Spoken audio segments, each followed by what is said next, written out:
Mendagri, Ahok menduga upayanya perang terhadap para siluman anggaran menjadi pemicu. Kan masih menunggu lagi hasil paripurna pertanggungjawaban 2014. Itu sudah selesai paripurna. Sekarang katanya lagi Mendagri nggak bisa terima kalau nggak ada tanda tangan ketua. Ketuanya ngilang nggak tanda tangan. Ya kamu terjemahin sendiri deh, saya nggak tahu maunya apa gitu. Pak, kalau ternyata APBDP-nya nggak dikasih gimana Pak? Pasti kasih, cuma dia pengen jangan sampai terlalu cepat gitu loh, biar kamu nggak sempat pakai. Kan tujuannya apa sih, bisa baca kok. Nah, sirpanya banyak kan? Nah, Pergub juga sirpanya banyak kan? Kan gitu. Estimasinya berapa Pak silpa Pak? Ya kalau itu ya bukan daerah lain juga nggak bisa nyerap anggaran. Apalagi daerah saya, daerah kita. Ya makanya cara nyelesain gimana ya, lawan terus. Makanya saya bilang butuh proses. Butuh sebuah etalase untuk mempertontonkan bahwa jadi kepala daerah harus keras aja udah. Kalau gitu pertahanannya sendiri lawan gitu loh. Sampai kita lawannya terus mau sampai di mana? Nggak ada pilihan. Anda cuma punya dua pilihan kok, mau kerja sama, keluarin 12,1 triliun, beli scanner, beli UPS, beli elektronik SMS. Nggak lucu gitu loh. Tergantung kuat-kuatan aja. Makanya orang tanya sama saya, apa kesulitan terbesar jadi gubernur yang dihadapi di DKI? Saya sendiri, saya bilang. Saya nggak boleh roboh. Adu kuat aja, makanya di sini nggak pakai otak, pakai otot. Kepala Badan Narkotika Nasional Komjen Pol Budi Waseso meminta Gubernur DKI Jakarta Basuki Cahayapurnama atau Ahok untuk menyusun peraturan daerah atau Perda menutup tempat hiburan malam yang disinyalir menjadi sarang peredaran narkotika. Benarkah langkah ini akan efektif untuk memberantas barang haram tersebut? Berikut penelusuran tim Metro TV.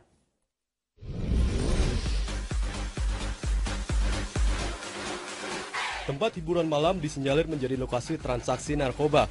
Alih-alih sekedar datang untuk melepas penat dan mendengarkan musik, kini pergaulan di tempat hiburan malam digunakan oleh sejumlah oknum untuk mengedarkan narkoba. Beberapa waktu lalu, Pemprov DKI Jakarta menutup diskotik Stadium di Bilangan, Jakarta Pusat.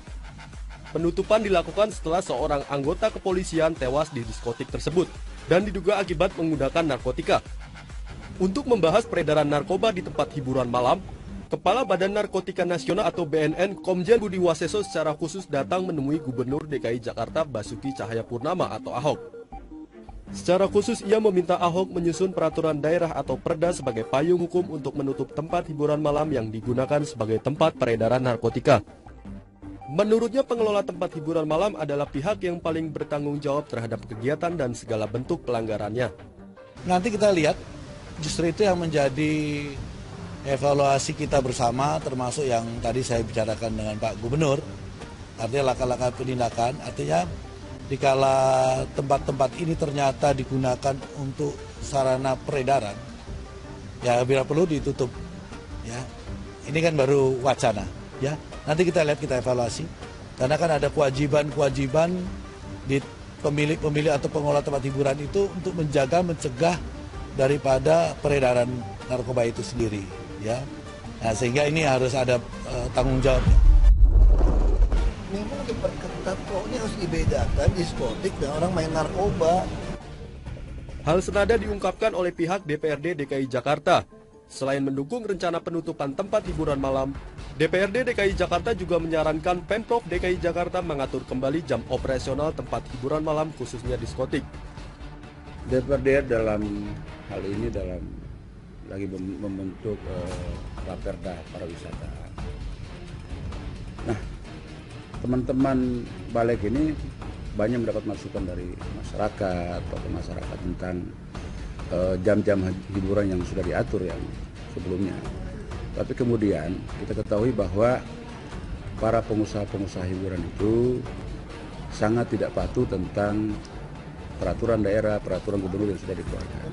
Oleh karena itu ada dua opsi yang sudah kita lakukan. Pertama adalah dibuka dari jam 7 sampai jam 12 malam. Kemudian ditutup sama sekali. Nah, kemudian dalam perda itu kita tambahkan, tadinya tidak ada. Ketika pengusaha itu melakukan pelanggaran, atau ditemukan ada peredaran narkotika di situ, kita akan bisa tutup tempat hiburan itu. Saya sebagai ketua DPRD melihatnya, berkacamatanya banyak retail diskotik yang tidak bisa dipertanggungjawabkan.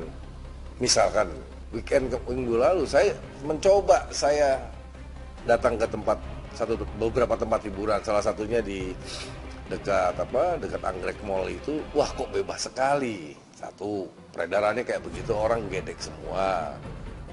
Yang kedua, saya melihat di Jakarta Barat, itu penjualan narkobanya luar biasa itu. Saya berpikir ke depannya, pada saat saya raperda, saya bilang, kalau memang dia nakal, ya tutup.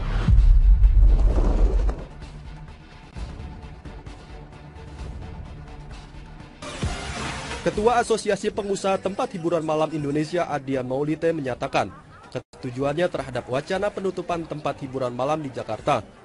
Ia justru menegaskan pentingnya peran penegak hukum untuk memperketat pengawasan peredaran narkoba yang berada di kawasan tempat hiburan malam tersebut. Tanggapannya itu kurang cerdas. Pertama, saya tidak memperalat anak-anak karyawannya. Tapi karyawan saya itu ada 4.000 sekarang. Di Jakarta aja. Bayangkan kalau mereka kehilangan pekerjaan. Kalau narkoba benar, tapi bukan berarti tutup. Dicegah. Bagaimana narkoba itu akan beredar gitu.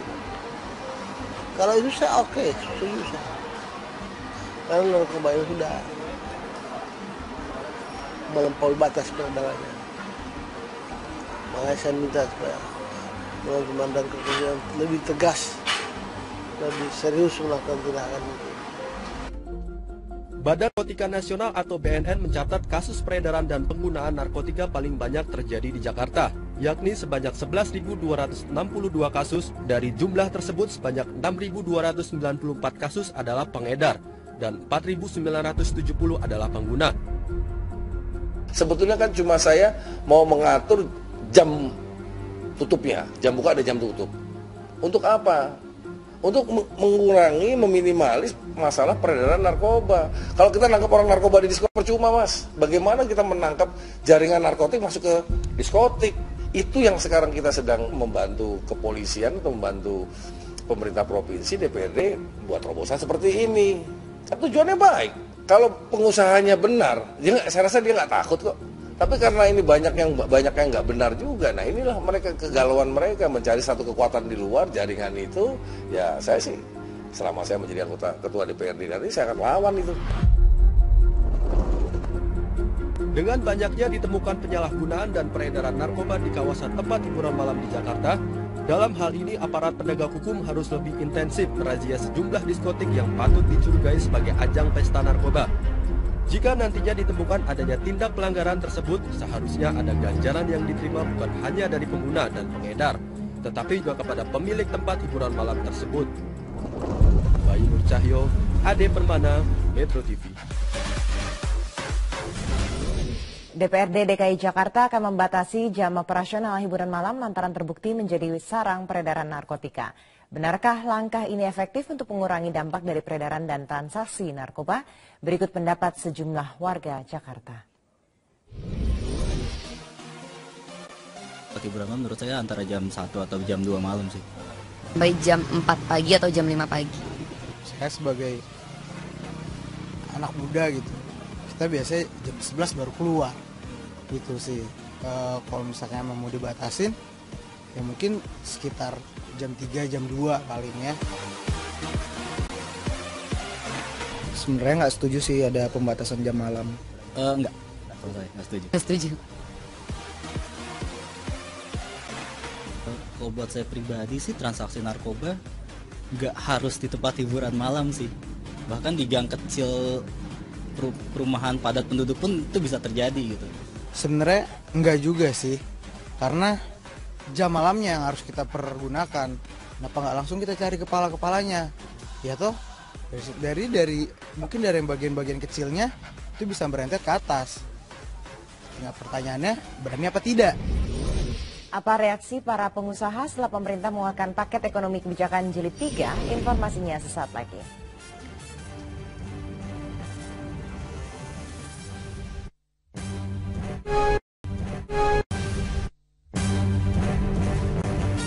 Nilai tukar rupiah masih dalam tataran menguat di bawah level Rp14.000 per dolar Amerika. Kondisi ini menunjukkan penguatan rupiah selama 3 hari terakhir.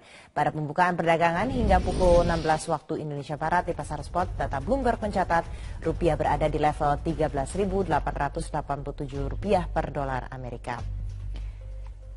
Sementara di pasar domestik, berdasarkan data Jakarta Interbank Spot Dollar Rate, rupiah berada di level Rp13.809 per dolar Amerika. Kurs rupiah ini lebih tinggi dibanding kemarin, di mana kurs rupiah ditransaksikan di level Rp14.065 per dolar AS.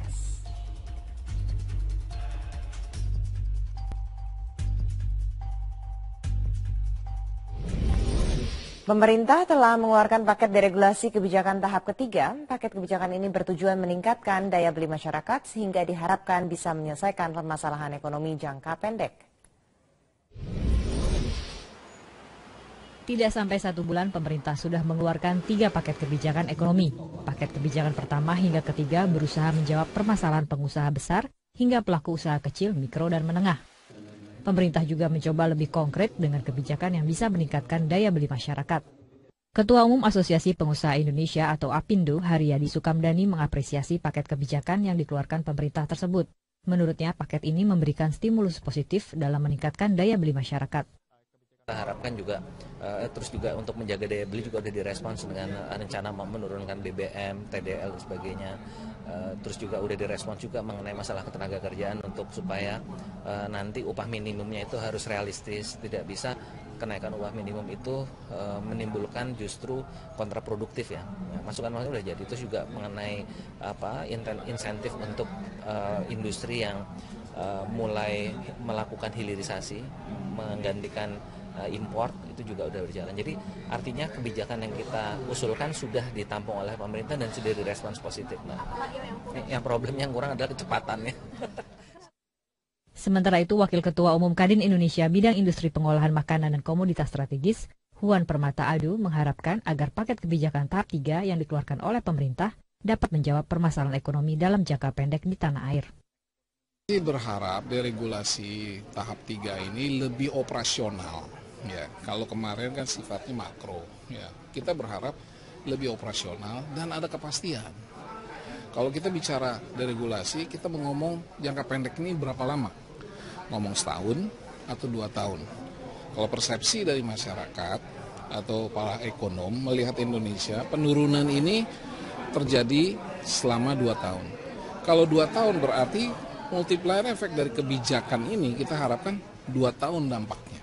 Setelah itu kita lakukan perubahan lagi, semua happy, semua akan support.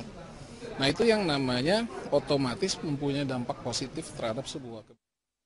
Pengusaha berharap pemerintah bisa konsisten dalam mengimplementasikan kebijakan tahap pertama maupun tahap ketiga, sehingga perekonomian Indonesia diharapkan bisa maju lebih pesat. Dari Jakarta, Fani Aulia, Sinta, Metro TV. Pemerintah telah memutuskan untuk menurunkan harga bahan bakar jenis solar dan aftur. Meski demikian, harga jual premium ditetapkan tidak berubah dari harga sebelumnya. Dirjen Migas Kementerian SDM I Gusti Nyoman Wiratmadja menyatakan bahwa penurunan harga solar berasal dari efisiensi yang dilakukan oleh Pertamina. Sementara penurunan harga aftur didasari oleh harga keekonomian yang ada pada saat ini. Kalau premium kan memang sekarang harganya di bawah harga keekonomian ya, harga keekonomian. Sehingga walaupun diefisiensikan masih tetap di atas harga keekonomian, masih di atas harga yang dijual sekarang gitu.